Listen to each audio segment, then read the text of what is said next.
오늘 우리가 함께 읽은 요한복음 7장 53절에서 8장 11절에 있는 말씀은 오늘 주시는 본문의 말씀 6절에도 나와 있듯이 이것은 예수님을 고발할 조건을 얻고자 예수님을 시험하는 그런 내용이 7장 53절부터 8장 11절의 말씀이고, 오늘 주시는 이 본문의 말씀에서 예수님이 이제 늘 죄인들을 용서하시는 분, 자비와 사랑을 베푸시는 분이라고 하는 것, 그런 것들이 이제 사람들 사이에서 널리 알려진 겁니다. 그래서 이제 이 유대인들이 이 서기관과 바리새인들이 이제 모세의 율법을 어긴, 즉 현장에서 가늠하다가 잡힌 여인을 끌고 와서 어떻게 할까 이렇게 이제 예수께 여쭙는 것은 그들이 무슨 처벌의 방법을 몰라서가 아니라, 만약에 예수님이 역시 자비와 사랑으로 처벌하지 말라 그러면 예수님은 모세의 율법을 어기는 겁니다. 왜냐하면 현장에서 가늠하다 잡힌 여인은 돌로 쳐 죽이게 되어 있기 때문에. 그다음에 이제 그렇지 않을 경우에는 또 이 로마 사람들에게 반대하는 결과, 돌로 쳐 죽여라. 그러면 어떤 문제가 생기냐면, 원래 이 예수님 당시에 이 유대에서 사람을 죽이는 사형의 권한은 오직 이 로마 사람들에게 있는 겁니다. 그래서 예수님도 잡히셔서 빌라도 법정에 서신 이유는 종교 법정인 가야바의 법정에서 대제사장은 그냥 그가 종교적으로만 처벌을 할 수 있지 그의 생명을 끊을 그런 권한은 없는 거예요. 그러니까 만약 여기서 예수님이 율법을 어겼으니까 돌로 쳐 죽여, 그러면 이 로마 사람들이 보면 자기가 뭔데 그 사람의 사형 판결을 하느냐. 그래서 그러니까 이러지도 저러지도 못하는 그런 상황으로 몰고 가서 이제 예수님을 이제 어떻게 하든지 고발할 조건을 얻기 위해서 질문하는 것이 오늘 7장 53절과 8장 11절의 말씀입니다. 오늘 주시는 이 본문의 말씀에서 당시 예수님 당시 서기관과 바리새인들이 왜 예수를 믿을 수 없느냐. 오늘 주시는 본문을 보면요, 마음이 착하지 않는 거예요. 지금 예수님이 어떤 일로 시험을 받으시냐면 사람을 용서하고 자비를 베풀고 하는 그런 분이라고 하는 것을 가지고 사람을 시험에 빠뜨리는 거예요. 그러니까 오늘날 우리가 세상을 살아가면서도 똑같아요. 어떤 사람이 참 착한, 그런데 그 착함을 이용하는 사람들, 이들은 마치 서기관들 바리새인들이 예수님을 이 고발할 조건을 얻기 위해서 시험하는 것과 같은 거예요. 그러니까 그런 사람들은 예수를 영접하기가 굉장히 어렵습니다. 그래서 오늘 우리가 이 주시는 본문의 말씀을 통해서 우리가 이 예수님을 당시에 고발할 조건을 얻으려고 하는 서기관과 바리새인들의 이 마음과 같은, 남의 선한 마음을 악용하려고 하고 이용하려고 하는 그런 마음이 우리에게 없는가. 그리고 또 우리가 세상을 살아오면서 그런 마음을 지금까지 살아오면서 이용해서 자기 이득을 취한 적이 없는가. 우리가 이런 것들이 하나님 앞에서 우리가 회개가 되어져서, 그래서 우리 안에 착한 마음. 그러니까 성경은요, 착하지 않으면 예수를 믿을 수 없어요. 그런데 그 착한 마음을 이용해서 그 착한 사람을 고발하려고 하는 서기관과 바리새인들은 도대체 예수를 믿을 수 없고, 그러니까 예수님은 너희들은 죄 중에 죽을 것이고 내가 가는 곳에 올 수 없다, 이렇게 이제 말씀을 하시는 겁니다. 그래서 요한복음 7장에서도 이제 내가 가는데 나를 찾아도 찾지 못할 것이고 내가 가는 곳에 너희가 오지 못한다, 그 말씀하셨고, 8장에서도 다시 한번 말씀하시면서 거기는 특별히요, 서기관과 바리새인들 너희가 죄 중에 죽을 거다. 그들이 죽는 죄 중에 죽는 그 죄는 예수 그리스도를 믿지 않는데, 그 예수 그리스도를 믿지 않는 그들의 마음의 모습이 오늘 요한복음 7장 53절에서 8장 11절에 나타나는 거예요. 남의 선을 이용해서 자기의 이득을 취하려고 하는 거예요. 그래서 우리가 레위기 19장에 보면요, 형제의 피를 통해서 자기의 이익을 얻는 자들은 그는 하나님의 은혜를 얻을 수가 없습니다. 절대 그래서는 안 되는 거예요. 그러니까 남을 희생시켜서 자기의 무엇을 취하려고 하는 그런 것. 그러니까 성경은 사람을 이용하는 것은 모든 것이 죄예요. 그러니까 우리가 딱 하나 사람을 이용할 수 있는 같이 주께로 가자.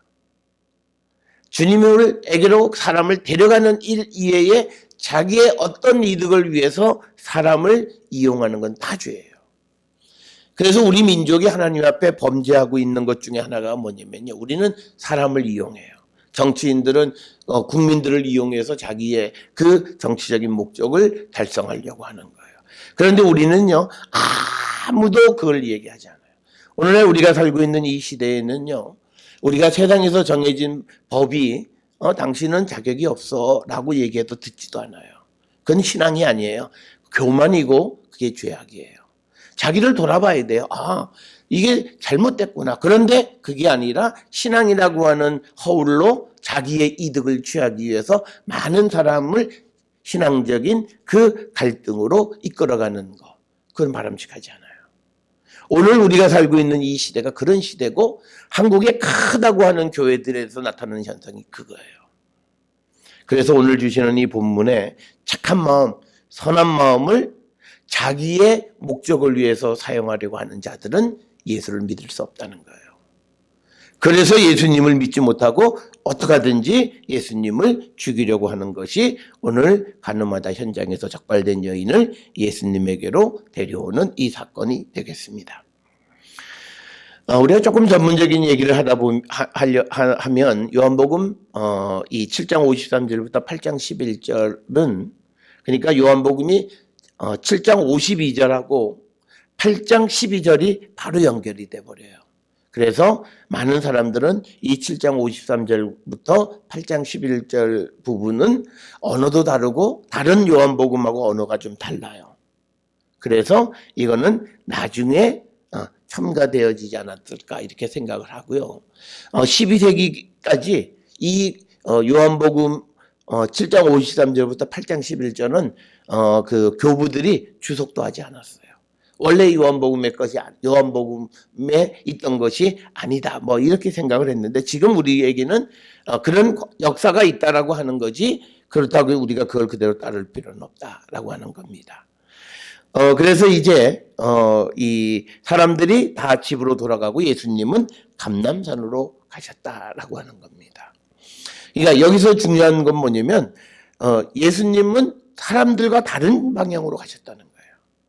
다른 사람들은 각각 자기 집으로 갔지만 예수님은 감람산으로 가셨다. 그리고 특별히 여기서 각각 집으로 돌아갔다라고 하는 것은 예수님의 말씀을 듣는 청중이 유대인이라고 하는 것을 암시해요. 왜냐하면 지금 이것이 예수님이 초막절에 예루살렘에 오셨잖아요. 그런데 만약에 이 말씀을 듣는 사람들이 순례온 사람들이라면 자기 집이 아니죠. 자기 집은 원래 그 집은 자기가 예루살렘에 순례 오기 전 다른 지방에 있는데 그 지방으로 돌아갔다는 얘기는 아니죠. 왜냐하면 2절에 보면 아침에 다시 성전으로 들어가서 또 백성을 가르치신다 이렇게 되어 있어요.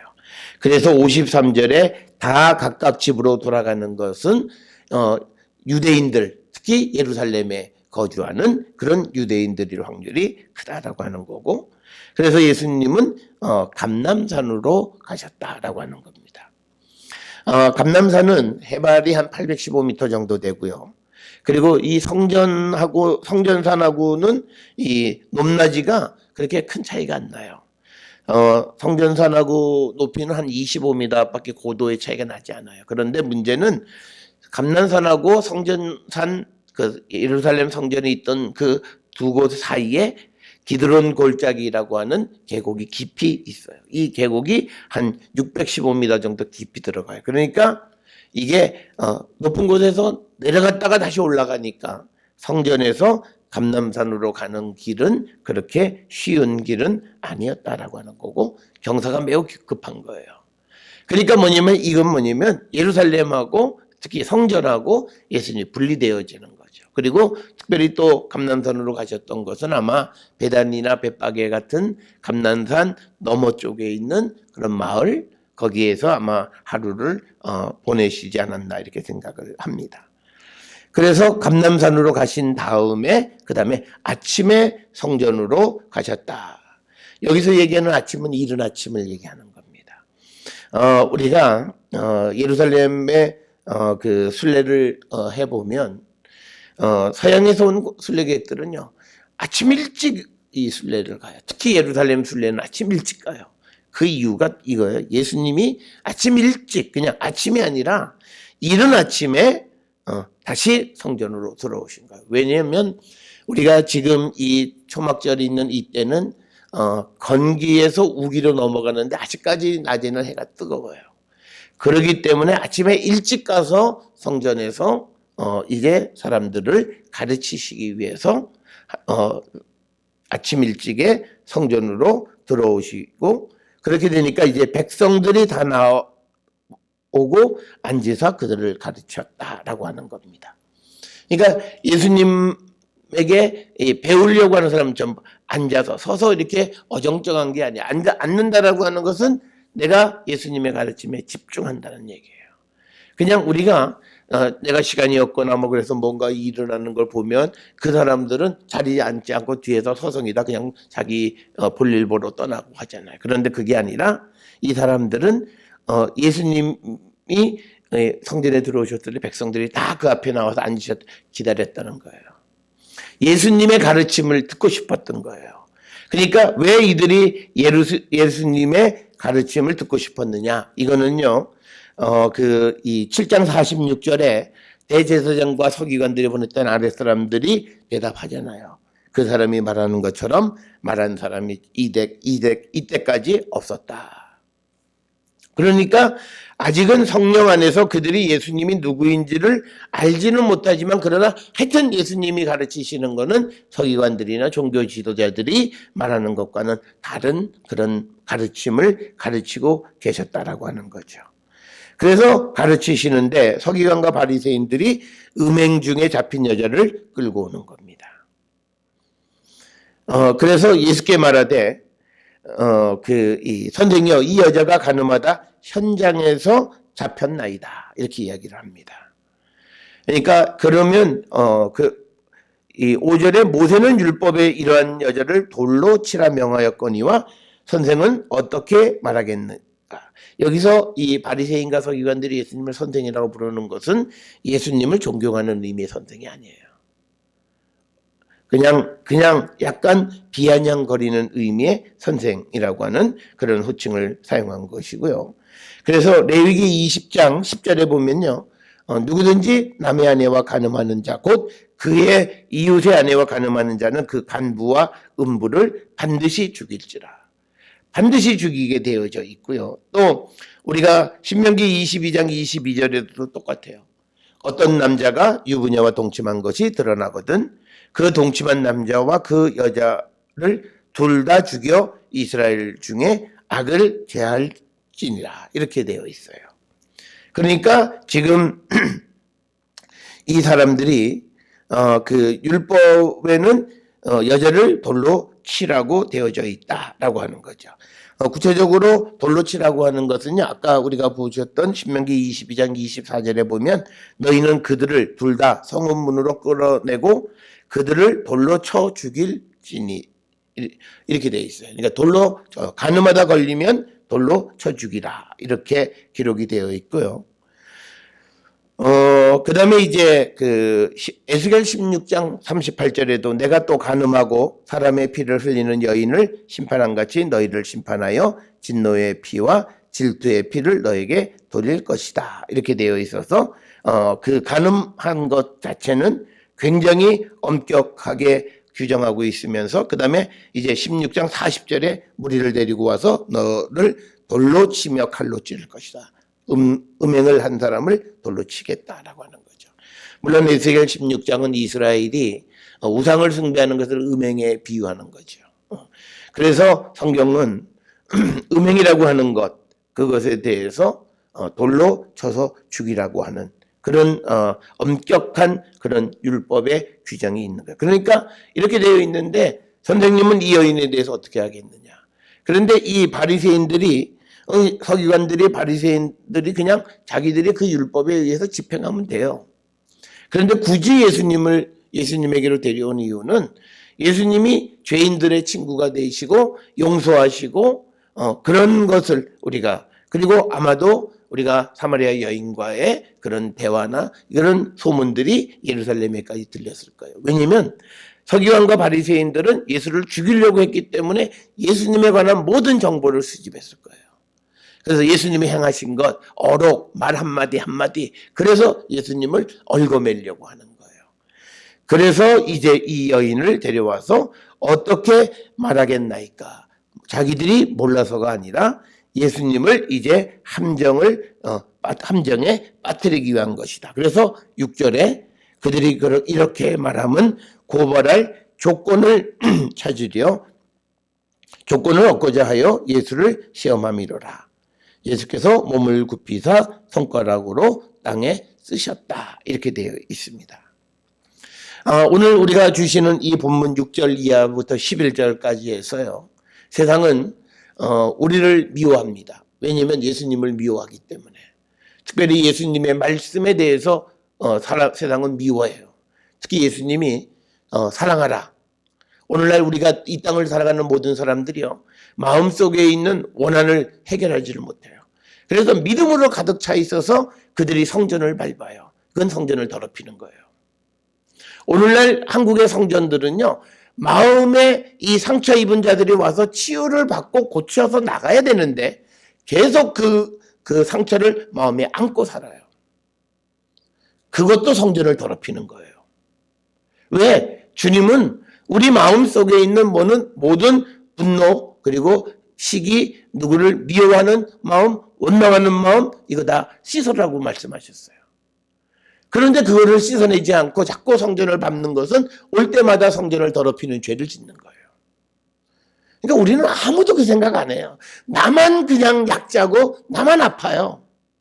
그리고 예수는 만났대요. 그건 예수 만나지 않았죠. 예수를 만났다는 것은 치유를 받은 거예요.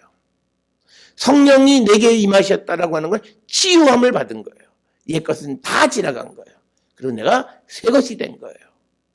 그런데 끊임없이 나는 아프고 나는 누구를 원망해야 되고 나의 분노함, 나의 이 억울함 이것만 우리가 주장하면서 성전을 밟고 난 성전 가서 기도하 아니에요.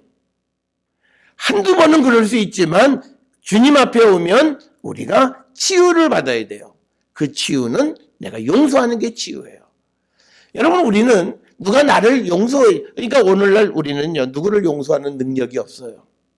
그러니까 어떤 문제가 생기냐면 아무리 용서를 해도요 이유를 붙여서 그 용서가 진정성이 없다 이렇게 얘기해요. 그러니까 용서를 하는 사람한테 진정성이 없다라고 말해버리면 그 얘기는 나는 네 용서 안 받겠다는 얘기예요.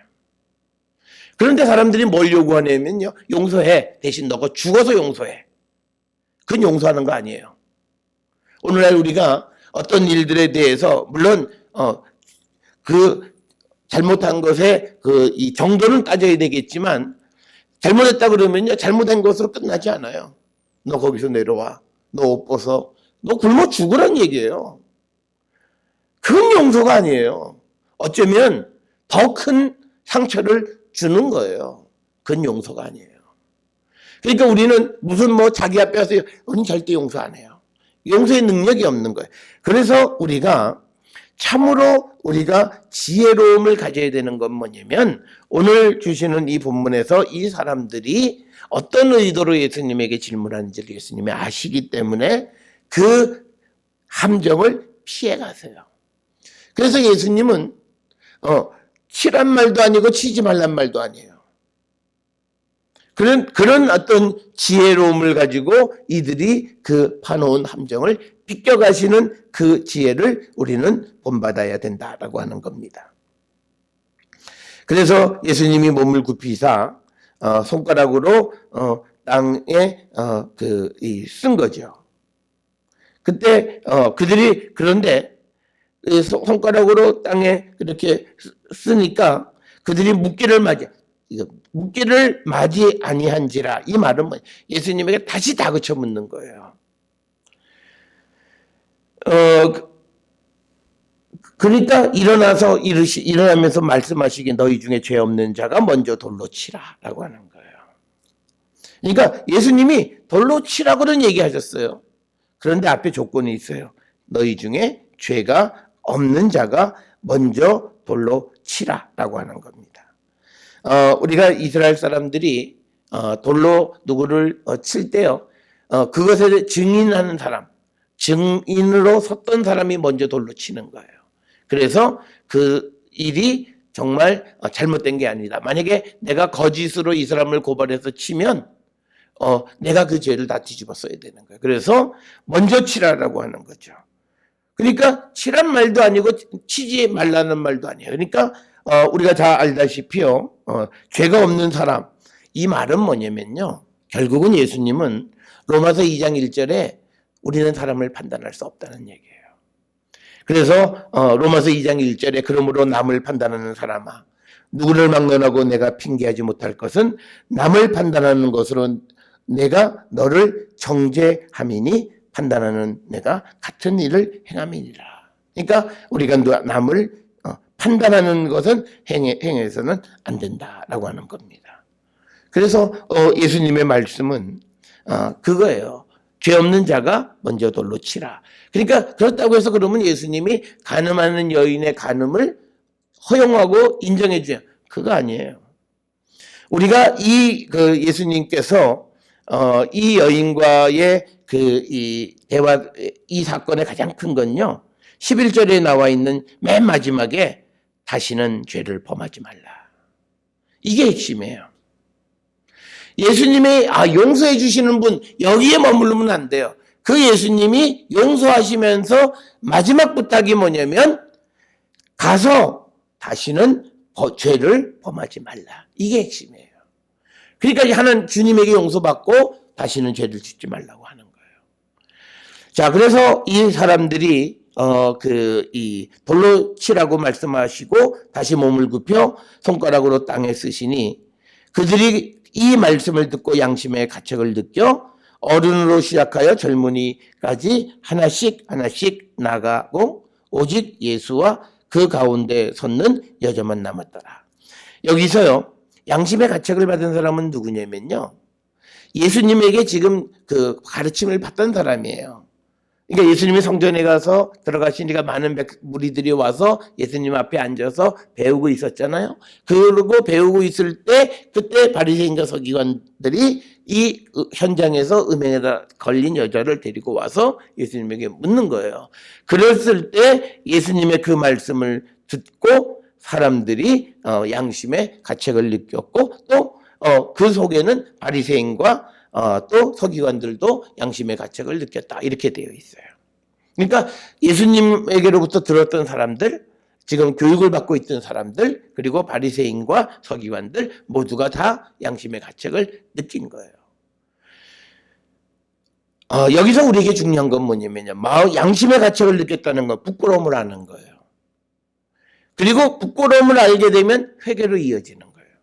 근데 오늘날 우리가 살고 있는 현대인은요, 부끄러움을 모르는 시대예요. 그러니까 뻔뻔한 시대죠. 그러니까 잘못한 게 없어요.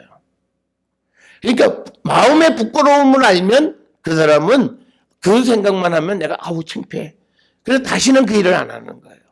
그런데 오늘날 우리는 부끄러움을 모르는 시대에 우리가 살고 있는 거예요. 그러니까 하나님 말씀을 들어도, 예수의 말씀을 들어도 이 부끄러움을 몰라요.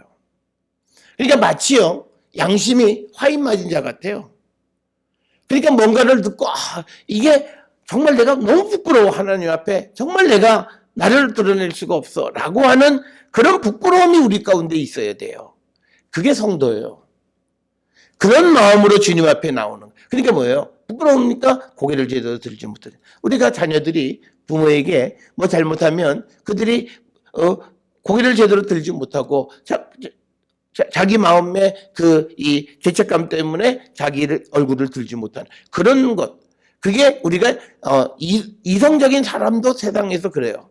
하나님 앞에서 주님의 말씀을 듣고 마음의 가책을 느끼지 않는 사람들, 그런 사람들은 예수를 믿을 수 없어요. 부끄러움을 몰라요. 회개를 안 해요. 그러니까 내가 뭘 잘못했냐고 하는 거고 항상 남의 타령만 하는 거예요. 그래서 오늘 우리가 주시는 이 본문의 9절에 이 예수님 앞에 예수님을 이 함정에 빠뜨리려고 했던 서기관과 바리새인들의 이 또 다른 모습 중에 하나는 오늘 주시는 본문에 나온 것처럼 9절에 양심의 가책을 느꼈다. 그래서 여기서 말하는 그들이 누구냐를 놓고 많은 논쟁이 있어요. 그들이 예수님 앞에 교육을 받던 그 사람들이냐, 아니면 바리새인과 서기관들까지도 포함하느냐.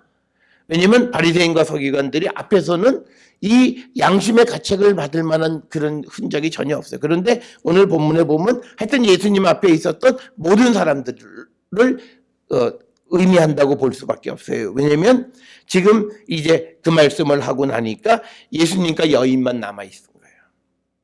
그러니까 예수님 앞에 있었던 모든 사람들로 우리가 확대해서 해석할 수 있다라고 하는 겁니다. 그래서 예수님이 일어나서 여자 외에 아무도 없는 것을 보시고 이르시되 여자여 너를 고발하던 그들이 어디 있느냐, 너를 정죄한 자가 없느냐. 그러니까 대답하되 없나이다, 이렇게 이야기를 하는 겁니다.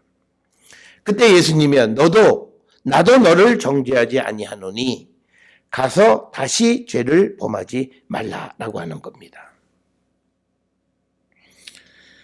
그래서 우리가 이 말씀은요, 요한복음 5장 14절에 예수께서 성전에서 그 사람을 만나 이르시되, 그건 뭐냐면 38년 된 병자를 고쳐주신 거예요. 베데스다 연못에서 보라 내가 나았으니 더 심한 것이 생기지 않게 다시는 죄를 범하지 말라. 그러니까 육신의 병을 고쳐준 사람에게도 죄를 범하지 말라. 지금 음행하다가 절린 범죄한 그 자에게도 용서해 주시면서 다시 죄를 범하지 말라. 그러니까 뭐냐면 주님을 만나서 용서를 받은 사람들은 죄를 짓지 않는 거예요.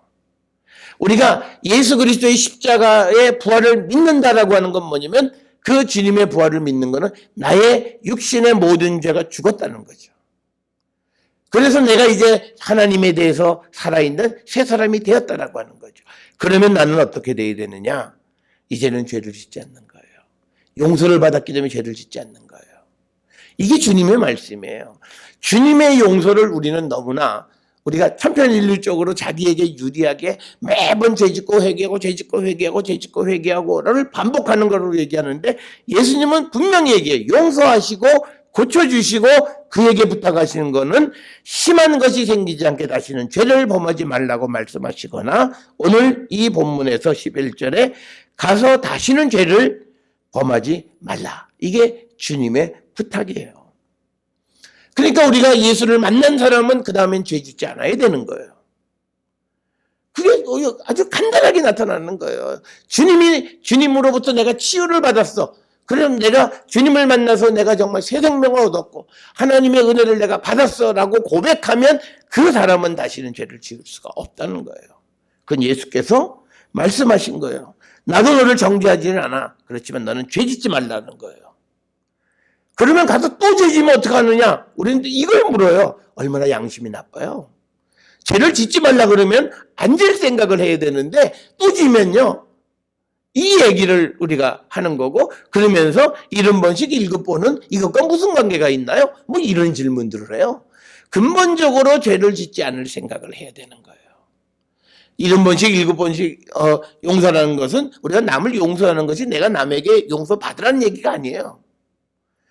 남에게 죄를 짓지 말라고 하는 거예요. 그래서 우리가 오늘 주시는 이 본문의 말씀 속에서 우리가 예수님에게로부터 치유를 받은 사람들은 다시 범죄하지 말라는 거예요.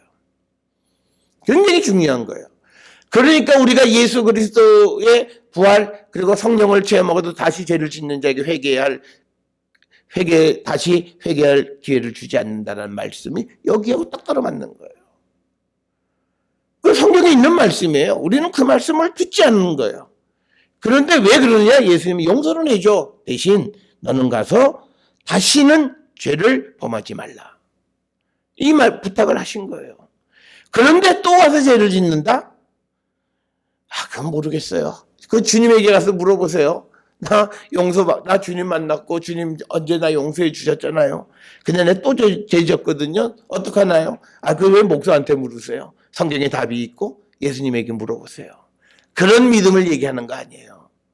그러니까 우리가 자꾸 예수 만났다고 그러면서 죄짓고 범죄하고 빛 가운데 살지 못하니까 그들이 만난 예수가 정말 진짜 예수인가를 의문할 수밖에 없어요. 예수님이 주시는 생수와 생명의 떡은 먹으면 영원히 목마르지 않는다고 그랬는데 변화된 게 하나도 없잖아요. 역시나 반복적으로 똑같은 일을 반복하는 그런 모습 속에서 우리가 정말 그들이 만난 예수가 정말 예수를 만난 것인지 의문을 가질 수밖에 없다는 거예요. 그래서 오늘도 주님 용서해 주세요. 다시는 주님께서 그를 정죄하지 않으세요. 그런데 부탁하신 말씀이 있어요. 가서 다시는 죄를 범하지 말라. 근데 또 죄를 지면 이자는요, 주님의 말씀을 우습게 여기잖아요. 그러면 그거는 주님의 말씀을 우습게 여기면 그건 예수님을 자기의 생명의 구주로 고백하는 사람이 아닌 거예요. 그래서 여러분, 주님 우리에게 말씀하세요. 우리를 정죄하지 않으시고 우리를 용서해 주시고 우리를 고쳐주세요. 대신 다시는 죄를 범하지 말라 말씀하십니다. 그래서 오늘 주시는 이 가늠하다 현장에서 걸린 여인을 용서해 주시는 주님이 부탁하신 것 딱 하나. 다시는 죄를 범하지 말라. 우리도 주님의 부활을 체험하고 부활의 영광 가운데에서 우리의 모든 육신의 죄가 사함을 받았다고 고백하면 다시는 죄를 범하지 않는 그런 성도가 될 수 있기를 주의 이름으로 축원합니다.